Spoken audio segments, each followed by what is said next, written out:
No, it's even better. I forgot to press record until 2 seconds ago. You want to start? Yeah. Should we start over? Or you Okay, want to? Yeah. let's. Yeah, we can start. We start. What was good? Yeah, that was good. Um, That was a good dry run. yeah, that was a good dry run. Welcome to the Learning Investor Podcast. Sit back, relax, and take it slow. Curious minds will always find a way to grow. So come along, let's start the show.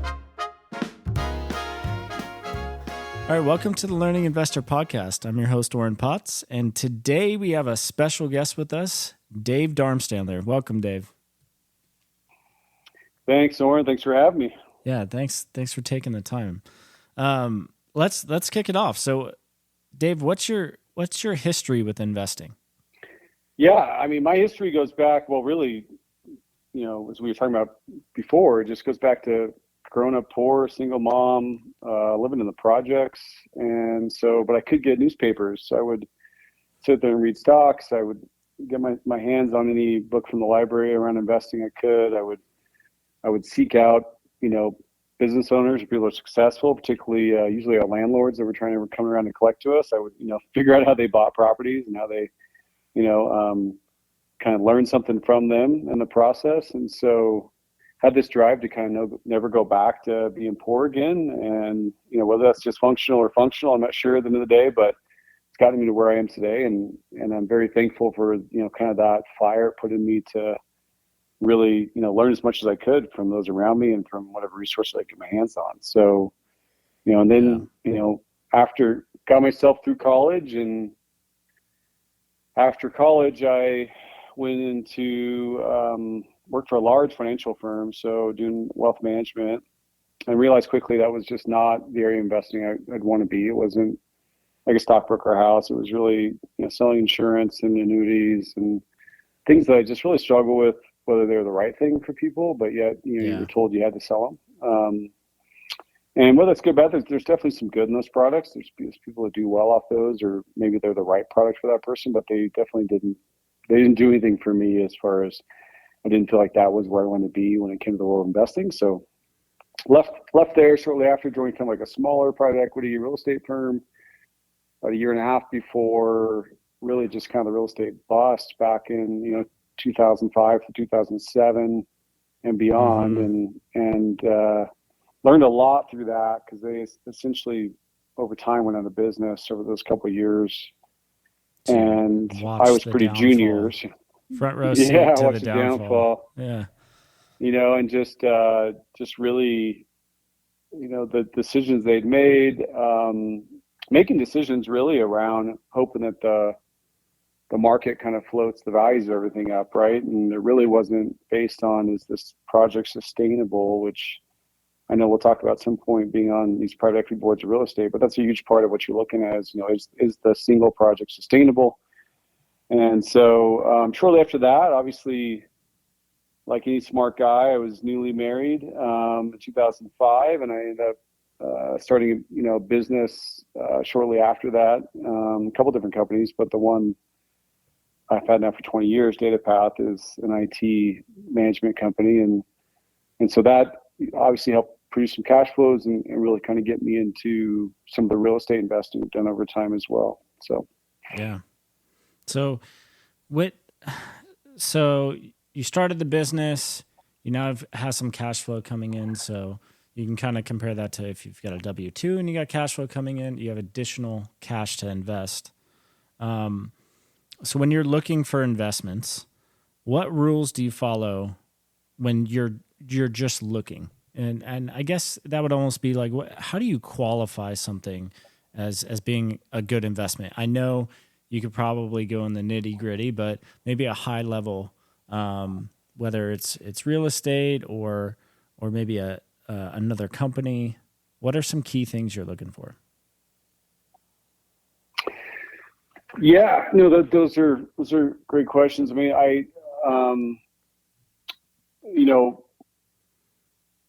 number one is obviously a lot of times if you're getting started, you're doing it with other people. So I think number one is just, who are you doing it with? That's That's a huge lesson learned. I've had a number of times where I was just partnering with the wrong people.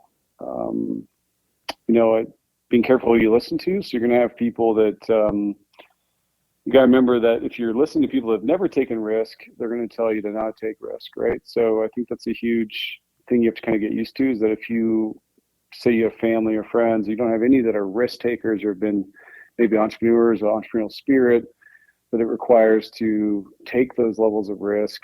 They're going to tell you that every idea is a bad idea.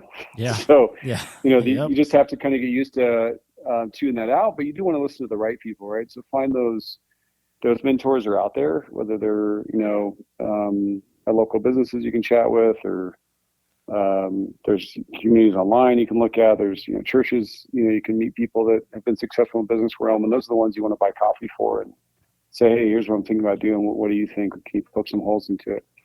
Yeah. The problem with really good investments is you don't generally have the time to think about it a lot. So for instance, when it comes to real estate, if it's the right project, you generally have to tie it up pretty quick, because once it's out there in the ether of the universe, someone else, it's going to move, right? So, and there are times that that's not necessarily the case, but definitely, it's part of it. I think, going back to what I said earlier, just the self-sustaining model, it's the same thing that banks look at, right? So you could literally go to a bank and say, I have this money, I have this project, it's a commercial building for $1 million, and I've got these 2 leases for 10 years. Can you guys finance it? And they wouldn't care if you were dead broke or didn't have a job. They would finance it based on the project, right? Because the project's sustainable. They're going to, care obviously about your track record and have you paid your bills, and are you, basically, do you know enough about business to be able to do this project? But definitely making sure that one project's not going to drag down other investments down the road, that you're not buying a dog at the end of the day. Right. And some people will look at real estate and go, oh, well, I'll buy that duplex and it'll have negative cash flow of $500 a month for eternity. And that, I haven't seen that work out a ton. I've been a part of those deals, and they start to suck after time, right? Yep. Especially when you don't take into the other considerations. So really just having like a baseline profile for what you want to have an investment, and you're using that as kind of your coach going forward, right? And obviously you can use AI tools and things like that for this purpose now, but just, checking your own numbers. And what I like to tell buddies is like, don't, obviously there's women listening to this too, but don't do guy math, right? Don't do that quick napkin math. It works out sometimes, but as you get better, you realize all the stuff that you don't see, right? Mm-hmm.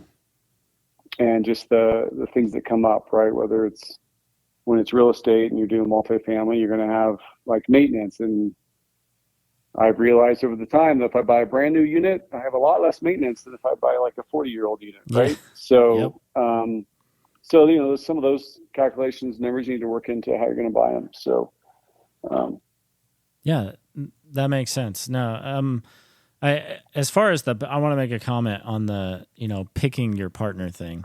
I had a previous venture. I was, and this is a long time ago. This is well over 10 years ago. I was going to start a hot dog cart because I love cooking, right? And I was like, you know what? Let's start a hot dog cart, and it'll be fantastic. We can do, hot chocolate in the cold times, in the winter time. I don't really call it winter. There's no winter in California unless you're in the mountains. True. Yeah. Pick your partners wisely, or else you end up doing 99% of everything, or there could be other challenges, but that dissolved pretty quickly. So I totally get it. Yeah. And I mean, and those are real lessons. And I don't know if there's another way to learn them otherwise, right? Except for just to learn to go with your gut and notice the little things that, and I've had just as many good partners as I've had bad partners, but, there's definitely, with any set of partners, there's some level of tension, or someone always feels like they're doing more work, but you really want, someone that really makes you better, right? And you can learn from. So that's kind of how I pick my partners now. Like, can I learn from that person? Like, do they have some skill or some knowledge or maybe personality mix or something where I'm gonna come away a better person at the end, right? Yeah. You've got your filter, right? Let's just call it a filter. You know what requirements you're looking for in an investment, whether it's real estate or otherwise. What are some things that you consider before pulling the trigger on an investment, other than it meeting the filter? Or is it just, hey, you check all the boxes, we're ready to rock and roll? Or is there any other considerations before you actually make your move? Yeah, as I've gotten, I think about this a lot, and I've actually written about it.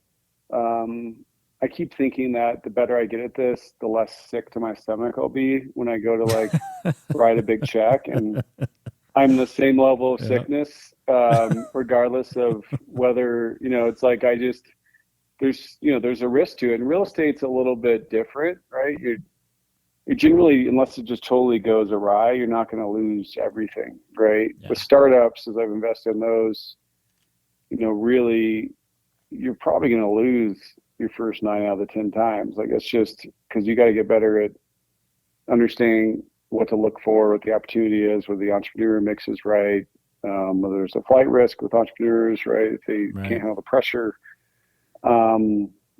market. I mean, there's all kinds of more complexities there. With real estate, and these other kinds of investments, there's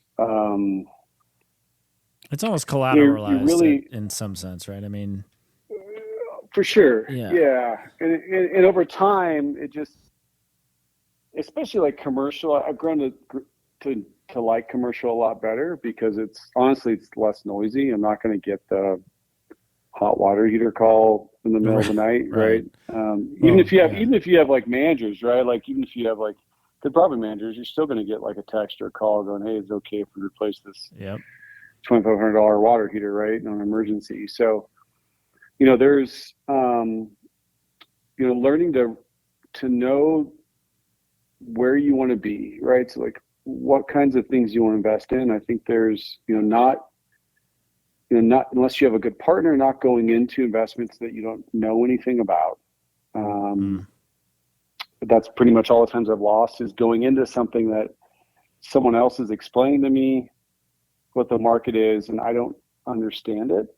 And so learning, and those, all my mentors, the guys that have done the best, they don't dabble, right? So they're going to say they're going to focus on a couple, for instance, let's just say real estate. They're going to focus on a couple commercial real estate types of, mixes, whether it's like light industrial and office, or, obviously you stay out of office right now, but, if it's light industrial and maybe some other things, but they know what they're getting into. They know the quality of the renters they're going to get. They know the areas they want to be in.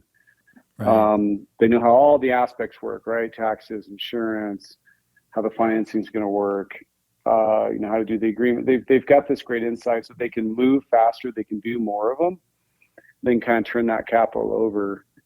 When you kind of get into, when you like do your first office and all of a sudden you're like, oh, I really want to get into, whatever, owning bowling alleys. You're like, you don't know shit about bowling alleys. So like either find a partner or like go to a bunch of conferences or do something or start smaller, start at a lower risk level. And so that's kind of how I see people, as far as like from a filter standpoint, make mistakes. I've made those own mistakes myself, just probably being prideful, really, right? Like, oh, I can figure it out. And sometimes you can, and sometimes you learn that process. But, right. For instance, I have my first like ground up development that I'm doing now. And I've watched this over and over again with the private equity board I sit on that does real estate, where they're doing $100 million projects and $200 million projects. And, but really to do my own, I really was like, I'm going to do this I'm just going to join a group that's done this over and over. Right. So, right. Yeah. But in that process, I'm learning a ton, right? So they're kind of guiding me through this process of, what it takes to do ground up development, right? And you can see why a lot of money is made in ground up development, because it's a painful process, and everybody hates you, and so it's but at the end of the day, you've you've got the right partners in that case, and you're Right. you're learning along the way. And so I'm going to come out stronger on the end, right? So I've made an investment myself, and I made an investment dollar wise. It's going to have return, right? Yep. Yeah, that's great. What type of investments do you feel are a good starting place for first time investors? I know it can go all over the place, but just take your opinion, your experience. Yeah, it's tough. I broadly, I mean, there's so many different types of investments, right? And obviously you can chase, some of the stuff that's, gets hot and cold, whether it's stocks or, crypto or whatever. I think if I'm encourage people to do anything, I would say, start your own companies, even if they're small, or attempt to maybe buy some companies in an area that you understand or you have expertise in, that are very small, that will create some cash flow for you. Because businesses, from a multiple perspective and from a just purely cash flow creation perspective, as long as it's a business that's decent in margins, you're going to create some cash flow, some flexibility for you on the tax side that you don't have as like a W-2 employee. So definitely there. As we talked about before, just real estate, right? Like my first commercial real estate investment was similar to the market we have now, where stuff's not really moving. Interest rates are high, but was able to find an opportunity where somebody who wasn't financial, as far as, the seller's perspective, they weren't looking for a financial benefit as much as they were looking to get away from the sister they hated, right? Because they inherited this property. So right.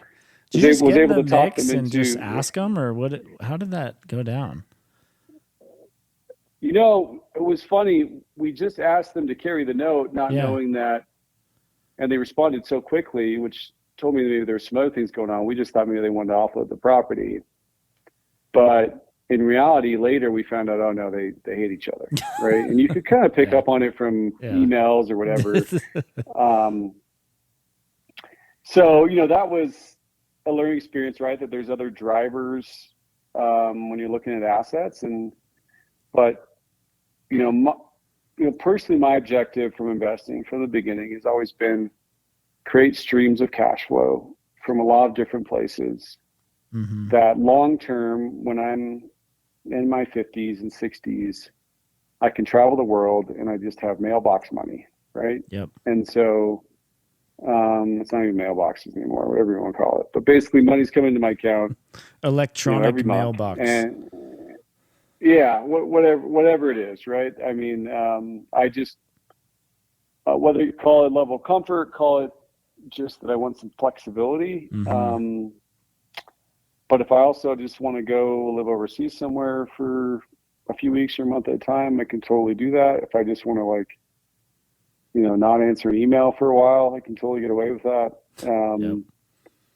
And so, that's to me the driver for me. I'm not a guy that loves, a ton of super nice stuff, but I do love to have, financial freedom. And so that's where investing is, at this point in my career of investing, I'm looking more at, what's going to create cash flow and the returns I'm looking for, compared to what I can just get, in bonds or whatever. Right. Yeah. So, when you're talking about investing or purchasing a business, you can always go online and you can take a look online. Have you found there's any other ways that you found successful when you're networking, whether that's looking to get into real estate, I know you talked about there's like church and there's other groups, things like that, but what did you find successful to get exposure to opportunities? Yeah, that's a great question. I mean, obviously, fast forward, I'm part of YPO in Park City, right? So I get a lot of great information and learn a ton from the people I'm trying to buy, right? Because they're all very successful folks. But as I was coming up and I didn't qualify for YPO, whatever the case is, or I'm looking for deals, I'd say, if I was starting today and had nothing, I would probably, more of a social guy. So, I'm at coffee shops and at stores and talking to owners. If I found a business I really liked and they produced a great service or product, I'd probably say, hey, get to know the owner and be like, at some point, especially if they're older, go, you ever thought about selling this? Like, if you ever do, like, I'd really love a chance to talk about it and really love a chance to buy this business off you.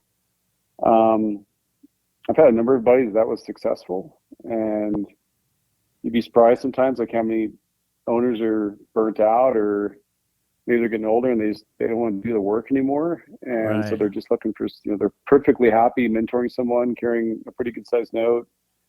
There's a lot of ways to buy businesses with very little, if nothing, down, as far as from an SBA financing route, things like that can work out in your favor, obviously, as long as you're not overcommitting to debt payments that the business can't make. But definitely, I mean, why buy something you hate, right? So if you can, frequent a business in your community that you love, it's a great place to start. You're going to learn a ton, even if you end up selling it a few years from now. But you probably just, if you of the investment mind, you're probably looking at things from the outside, not being the owner, that are just low-hanging fruit items they could change, that would change the business pretty quickly. Right? Yeah. Okay. So word to the wise. I know you say who you're investing with is important. Listening to other people, kind of take it with a grain of salt, and then listening to the right people. Checking your own numbers and understanding the numbers. You flipped me a book a while back, and I believe it was that yellow book. It's almost like a financing for dummies. Yeah, how finance works. Yes, that's a great book. That's what it's called. Yeah, it's a great book. Yeah, great book. Yeah. Do you have any other recommendations when it comes to learning and understanding finance when you're looking at anything from real estate to owning a company, anything like that, whether it be books or how you gained your knowledge? Yeah, I mean, I started with publicly traded companies' financials because those are just readily available, right? Libraries, obviously, eventually went on to do schoolwork, focused in finance, and then just continue to read whatever book I could get my hand on that didn't put me to sleep, which a lot of them will. There's tons of great videos out there as well, just Coursera, things like that, where you can take legitimate, Ivy League courses in finance that, would probably cost you, I don't know, 10 grand, and it's going to cost you maybe a few $100 to do that course in Coursera. But it's, finance is a muscle. I think you got to continue to just work it. I mean, I would, even if it's just like 30 minutes a week where you're just spending some time in the balance sheet, spending time in financials. So that way, when you go to buy a company, you can see when they're, if you're going to buy a small business, I guarantee their financials are going to be screwed. So you're going to have to understand, how to recognize that and realize that, like, they're using a mix of, say, cash and accrual, and, really they should just be a cash or accrual business, right? So, you have things like that will help you. And then, really, when you want to go borrow money, nothing makes you a better candidate when you can talk the talk, right? So makes the bankers feel way more comfortable, the loan committees, because they want to know that you're able to see that stuff, because the people that aren't paying their loan payments are the ones that they're talking to, and they thought everything was fine, and maybe they were very aggressive and they didn't really know what they were talking about. At the end of the day, they weren't tracking to success. So, really, we call it your report card, but your financials of the day are your report card. So if you're not performing, that means you're not either running your real estate portfolio, your investment, whatever your other investments are, your businesses.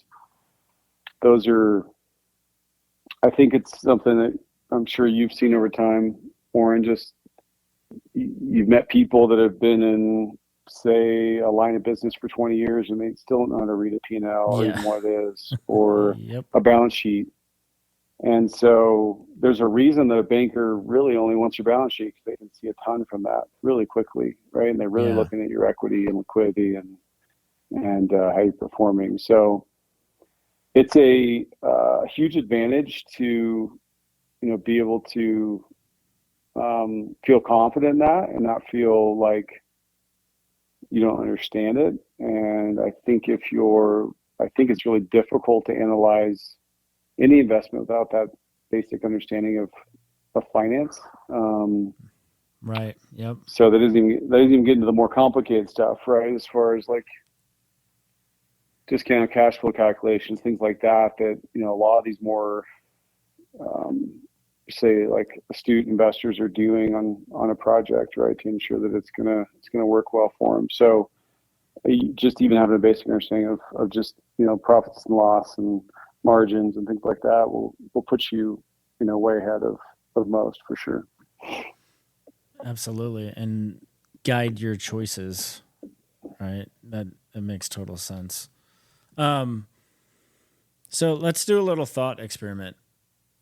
If you had, you're not in debt, right? You have additional income, you have cash flow coming from either a W-2 or from some other sources, and you've stacked up, let's say, in the neighborhood of $10,000 to $20,000, and you were looking for an investment to go after. And with your experience, your personal experiences, and your own biases, what would you do to start off? Yeah, I mean, I'd probably take a vacation. Yeah. Or buy a jet ski. Just go wild. Yep. Buy a boat. Yeah. That's always very profitable. Yep. Yeah, I mean, there's so many opportunities now. I mean, obviously you've got to, so I mean, you look at some of these investments, some have a shorter cash horizon, some a longer, right? Like, so the reward is, definitely is different timelines, less effort, right? So you can put money in real estate, but you're probably not going to see that return for a very long time, right? So like I've had real estate investments for like 10 years. Yeah. It's growing very nice, has a very nice return inside the asset, pays for itself, produces a little bit of cash. I get, a check every quarter or whatever, and it's doing okay. And then long term, yeah, it's worth a ton, right? Like I have very little debt on it or whatever the case is. And obviously it's producing cash. But that's kind of part of my longer term evil plan of, these assets that are really slow and boring, having nice checks that come out of them that aren't crazy sexy, but they're like good enough. Mm-hmm. Probably 20 grand. I'd find a way to start some kind of business or buy into some kind of business, right? So buying out an owner, whether that's something that you're comfortable in, that and it doesn't have to be, there's a lot of business out there you don't have to have a tremendous amount of skill, right? As far as like you don't have to be an expert in something, right? So it's like you buy a cleaning business, like, I mean, if you don't know how to clean a toilet back when you're an adult, you probably got other problems, right? Yeah. So, I've cleaned many a toilet like sure. in my in my years. So, but I definitely think that the cash on cash return and setting yourself up, it's very difficult to find the cash production out of an asset like an investment, but you would, like an actual business purchase, right? So, when you look at the cash return, like if you were to do those ratios, a lot of businesses, the cash productions, it's the reason that private equity and all these companies are buying businesses, because they produce a lot of cash, right? So they can, they can handle more debt and build upon themselves and do it pretty sustainably. The alternative would be to, if you're looking more for slower growth, I mean, real estate's always a nice way to go. You could also, it depends on your risk level, right? So I've seen plenty of guys go buy cars and do a bunch of Turos, and all of a sudden they work themselves up to 15 or 20 of them, right? Yep. So that's another area with 20 grand. You could probably, new cars, yeah.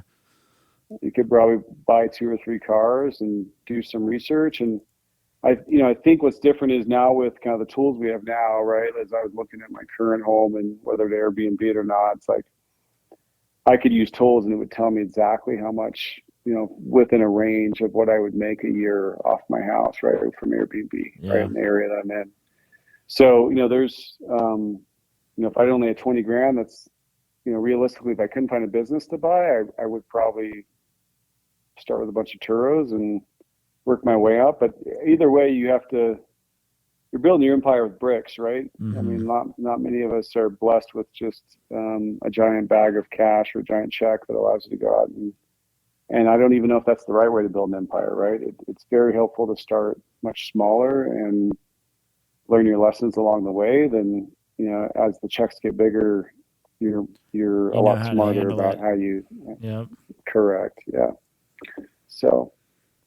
Well, if there's one thing, one piece of knowledge, book, podcast, research that you would point someone to when they're just starting out, whether that's finances or otherwise, where would you point them? What would you recommend? Like, hey, if you if you read this or you listened to this or you understood this, this is going to help you tremendously on your journey. What would that be? I would say that if there's one book that I think about, I've referred to people I've actually seen actually change their lives,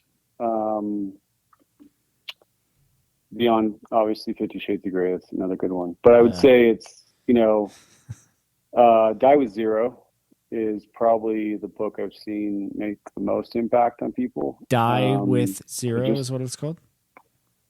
Yeah. So it's kind of this whole premise around money and what do you do with it and how do you spend it. So I think one of the issues with investing is you kind of become a Scrooge, right? If you're not careful. Mm-hmm.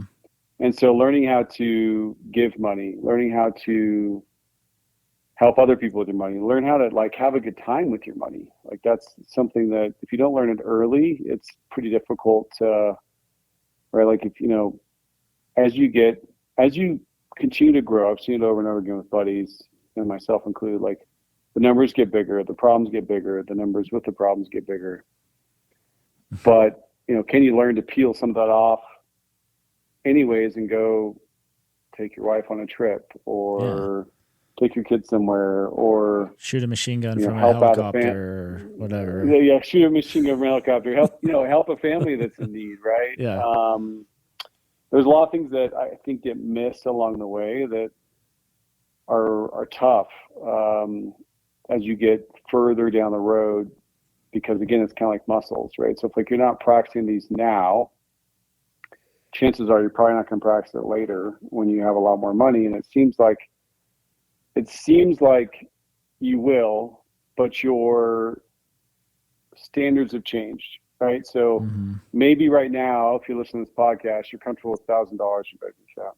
But you get to a point where $200,000 or $500,000 or $1 million, depending on where you're at in your life, isn't enough, right? It feels like you're about to go broke, even though and I've talked to a lot of folks that grew up poor like myself, and they always have this mindset, no matter how much money they make, how many assets they have, that they're always on the verge of going broke, right? Like tomorrow could all be gone. Yeah. So if you don't get this muscle of exercising it, helping out, using the money for a purpose, right? Because money is a tool and investing is obviously how you make more of it, right? So I think that's part of it. I'd say the other lesson I've learned is listen to your partner, in my case, my wife, right?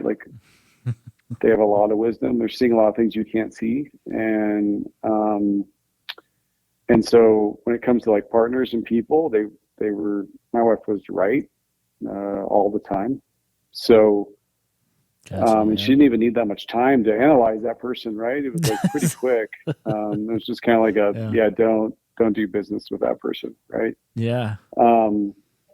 So that's been a huge arrow in my quiver to know that I always bounce things off my wife now, hey, what's your gut on this project or this person or whatever. And so usually in one dinner, my wife can tell me whether I should do business with somebody or not pretty quickly.